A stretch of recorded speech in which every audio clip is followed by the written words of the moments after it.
네, 이어서 뉴욕 증시 흐름도 짚어보겠습니다. 요즘 시장을 움직이는 건 기업들의 실적입니다. 그 어느 때보다도 영향력이 큰 모습인데 글로벌 콘텐츠부 김종학 기자와 체크 포인트들 한번 짚어보겠습니다. 김 기자, 일단 이번 주 실적 발표 일정부터 쭉 볼까요? 네, 이번 주에 S&P 500에 상장되어 있는 기업 가운데 180곳 정도가 실적 발표를 할 정도로 굉장히 어닝 시즌이 집중되어 있는 실적 발표 일정을 가지고 있는 한 주라고 볼 수 있습니다. 네. 지금 보면 애플, 테슬라를 비롯한 빅테크 대부분 이 두 곳을 뺀 나머지들이 이번 주에 발표를 하게 되는데 25일에 이제 알파벳과 마이크로소프트, 그 다음 날에 메타 플랫폼스, 그리고 27일에는 아마존이 예정되어 있습니다. 예. 나머지 빅테크가 아닌 기업들만 봐도 워런 버핏이 이제 배당주를 아주 사랑하는 코카콜라, 그리고 금요일에는 쉐브론과 엑슨모빌이 또 배당 관련한 이런 종목들이 실적을 공개하기 때문에 서학개 및 투자자들에게 굉장히 관심이 많을 수밖에 없습니다.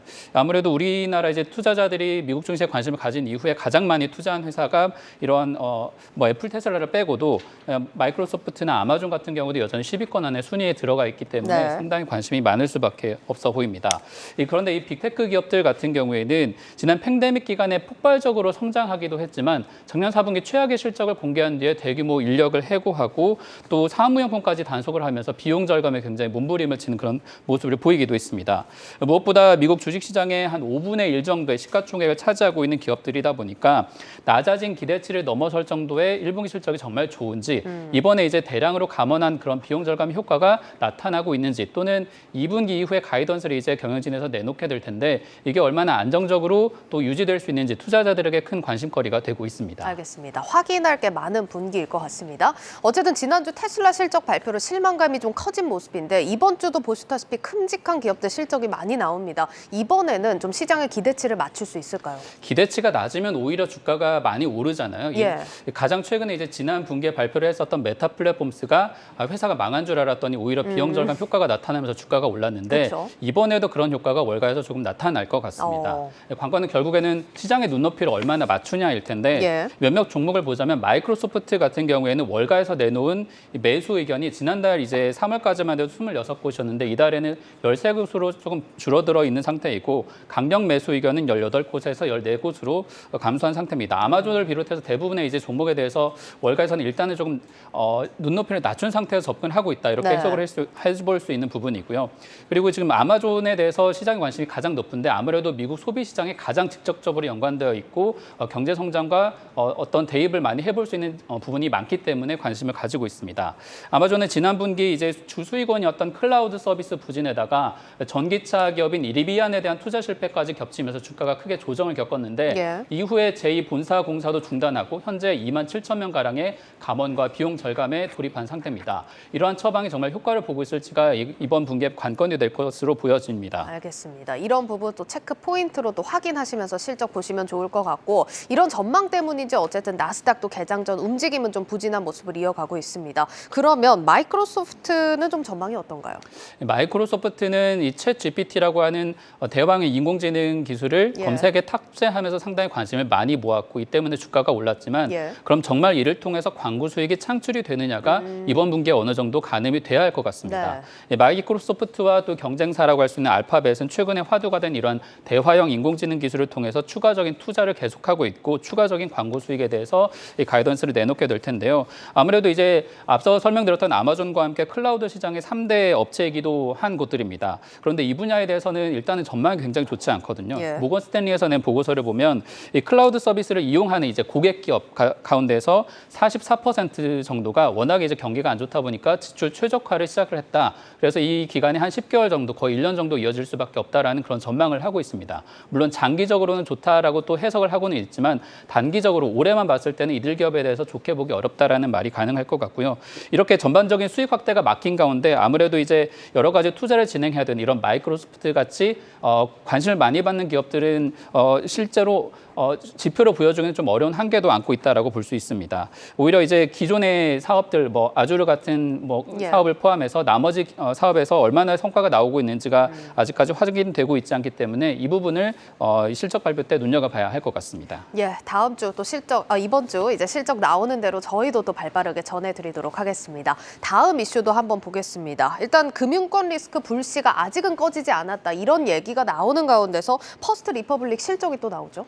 네, 미국 지역은행 위기가 어느 정도 진행이 됐느냐를 가늠해 볼 수 있는 이벤트가 또 하나 예정되어 있습니다. 네. 이 빅테크들의 기업도 있지만 미국 현지에서는 자국 경제를 어느 정도 움직일 수 있는 이들 기업들이 정말로 잘 버티고 있느냐가 좀 중요할 텐데 이 퍼스트 리퍼블릭 실적에 대해서도 상당히 좀 관심을 모으고 있는 상태입니다. 그런데 마침 주말 사이에 이제 신용평가사 무디스가 미국 지역은행들의 신용등급을 무더기 강등하는 또 좋지 않은 소식이 전해졌습니다. US 뱅코프와 자이언스 뱅코프 그리고 하와이 은행까지 모두 11곳의 은행을 신용등급을 내렸는데 예. 이렇게 되면 이들 기업을 통해서 자금을 조달하는 것도 상당히 부담이 될 것이고 이용하는 이제 고객이나 기업들 모두가 상당히 어려움에 처할 수 있는 연쇄적인 위기가 됩니다. 무디스는 아무래도 은행들의 이제 자산이나 부채 관리가 어렵기 때문에 수익성을 지키기 어렵게 됐다. 그런 압박을 많이 받고 있다면서 이런 등급 하향 배경을 밝혔습니다.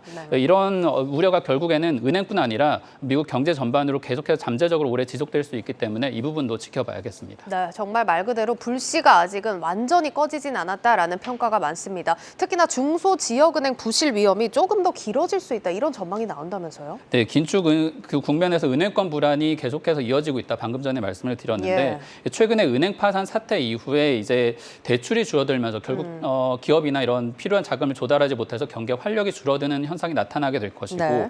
또 예금이 줄어들게 되면 중소은행들은 버티지 못하는 그런 연쇄적인 파장이 나타난다라는 걸 앞선 이제 무디스가 걱정했었던 부분이라고 볼 수 있습니다.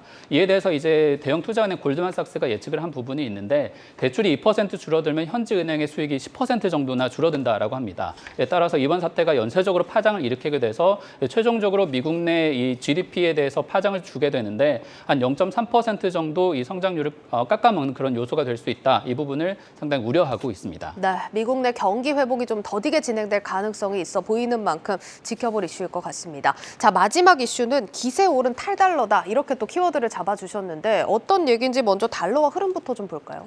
네, 최근에 이제 미국과 가장 많이 갈등을 빚고 있는 중국으로 인해서 빚어지는 여러 가지 이제 말들이 나오고 있는 건데 이제 보시면 미국의 긴축 경로를 따라서 달러 인덱스가 계속해서 어느 정도 안정을 찾아가고는 있습니다. 작년 이제 3분기 정도 수준에서는 하향세를 그리고 있는 편인데 지금 이제 방송 시작하기 전 기준으로 봤을 때 달러 인덱스가 101.76선에서 약세를 기록 중입니다.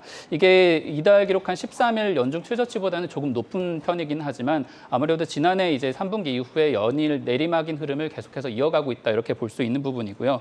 그런데 이런 와중에 이제 미국과 갈등을 빚고 있는 중국이 달러화 주도의 시장을 흔드는 것은 아닌지 투자자들의 관심이 상당히 늘어나고 있는 모습입니다.